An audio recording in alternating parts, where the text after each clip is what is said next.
ಶಿವಮೊಗ್ಗದ ಸ್ವಾತಿ ಬೆಂಗಳೂರಿನಲ್ಲಿ ಪತಿಯ ಜೊತೆ ಹೊಸ ಬದುಕನ್ನು ಕಟ್ಟಿಕೊಳ್ಳುತ್ತಿದ್ದಳು. ಹೆರಿಗೆಗಾಗಿ ವಾಣಿ ವಿಲಾಸ ಆಸ್ಪತ್ರೆಗೆ ದಾಖಲಾಗಿದ್ದಳು. ಆದರೆ ಅಲ್ಲಿ ನಡೆದಿದ್ದೇ ಬೇರೆ. ಮೊದಲು ಸಹಜ ಹೆರಿಗೆ ಎಂದು ತಿಳಿಸಿ ನಂತರ ಸಿಜರಿನ್ ಮಾಡಲಾಯಿತು. ಕುಟುಂಬ ಒಪ್ಪಿದರು. ವೈದ್ಯರ ನಿರ್ಲಕ್ಷ್ಯತೆಯಿಂದ ಆಕೆ ಸಾವಿಗೀಡಾದಳು.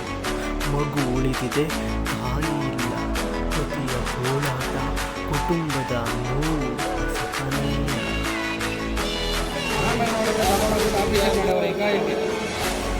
ಆಪರೇಷನ್ ಮಾಡಿ ಸಾಯಿಸಾಕವ್ರೆ. ಇವರು ಡಾಕ್ಟರ್ಗಳಲ್ಲ, ಇಲ್ಲಿರೋಕ್ಕಂಥವ್ರು.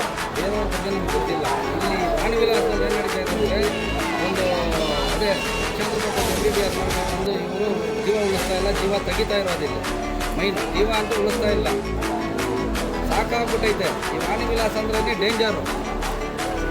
ಕರ್ಸ್ಕೊಂತಾರೆ ಸಾಯಿಸ್ಬಿಟ್ಟು.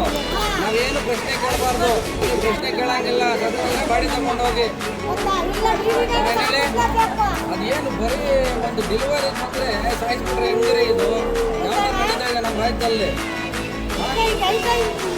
ಒಂದು ವಾಣಿ ವಿಲಾಸ ಅಂದರೆ ಒಂದು ಹೆಸರಾದಂಥ ಒಂದು ಹಾಸ್ಪಿಟ್ಲು.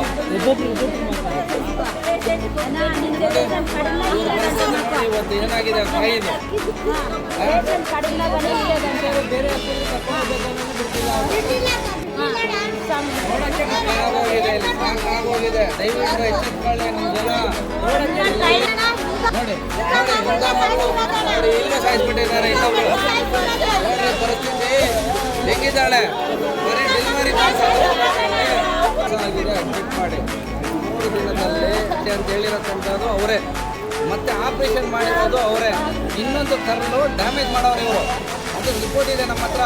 ಅದನ್ನು ಕೇಳೋಕೆ ಹೋದರೆ ಇವರು ಬೇಜವಾಬ್ದಾರಿ ತನದಿಂದ ಮಾತಾಡ್ತಾರೆ. ಆಮೇಲೆ ಇವ್ರು ಸೆಕ್ಯೂರಿಟಿ ಬೇರೆ ಹಾಕ್ಸ್ಕೊಂಡಿರೋದು. ನಮ್ಮ ಮಗು ಹೋಗಿರೋದು, ಇವ್ರು ಸೆಕ್ಯೂರಿಟಿ ಬೇರೆ ಹಾಕ್ಸ್ಕೊಂಡಿರೋದು ಪೊಲೀಸ್ ಅವ್ರನ್ನ. ಹೆಂಗೆ ಇದು? ಆಪರೇಷನ್ ಮಾಡೋದಲ್ಲ, ಅವ್ರು ಬಂದು ಸಾಕಾಗ್ತಿದೆ. ಜೀವ ಉಳಿಸಿಲ್ಲ, ಜೀವ ತೆಗಿಯೋಕ್ಕೆ